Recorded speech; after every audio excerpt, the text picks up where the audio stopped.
Was mentioned at least 11 shot, according to 3 law enforcement sources. NBC also now saying 11 people shot.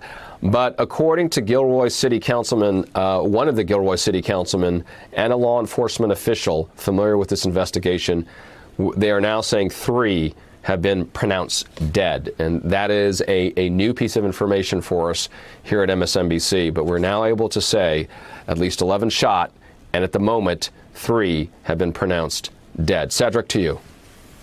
Yes, our hearts and prayers going out to this community tonight. Those that have lost their lives and, of course, those that are injured. But as I was saying a moment ago, here we are again in another one of these situations. But there in California, as you will find across the country, police are going to be relentless in maintaining their position. And if they're still looking for a suspect or other suspects who may have been involved in this tragic event tonight, they will find them. They will locate them. But this is just so unfortunate and so sad that we see images of this again occurring here in our country.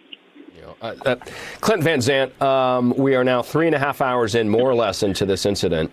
We're just able to get more pieces of information that NBC News can report on right now. 11 shot.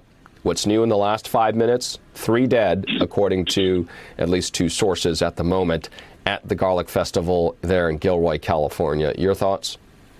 Well, right now the thoughts are the individual who did this, individuals who are responsible for this, it sounds like they were just there to create murder and mayhem on almost anyone. The witness descriptions talk about the shooter just basically spraying bullets from what appears to be a semi-automatic rifle, as opposed to some type of grudge or family situation that we see where this could be considered a workplace, and a shooter could go in and has obviously committed an act of violence in the workplace of the people who are there. But did they go in to target a specific individual, or were they just there to kill anybody they could? It sounds like the latter at this time, until the police department gets a better handle on this. What we're seeing right now on the left-hand side here, Cedric, to you on this, if you can see it, it was a SWAT vehicle of some sort. Again, we're 3.5 hours into this. In terms of the platform of it, for those who are familiar with the vehicles that we often were reporting on in Iraq and Afghanistan, this looks to be that type of in terms of suspension, very much leveled high. At the level of like what we're used to seeing with MRAPs.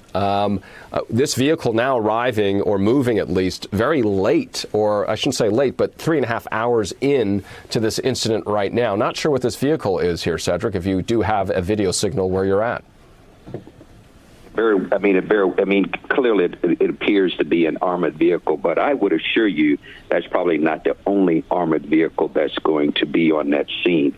In operations such as this, when these types of things happen, you're going to see much more equipment that's going to be brought in, because number one, we don't know where this identifiable target may happen to be.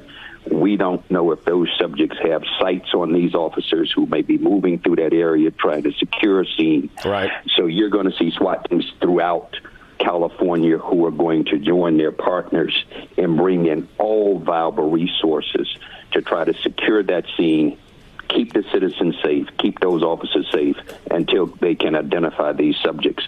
Those armored vehicles are designed for incidents such as this. Is this bomb disposal, or is this the bomb unit potentially? It could potentially be the bomb unit. It's kind of hard to tell with the lighting that's out there tonight. But one thing is for certain, you see SWAT written on the back of one of these vehicles, and you're going to see further vehicles like this in and around that entire community throughout the night until this is brought to rest.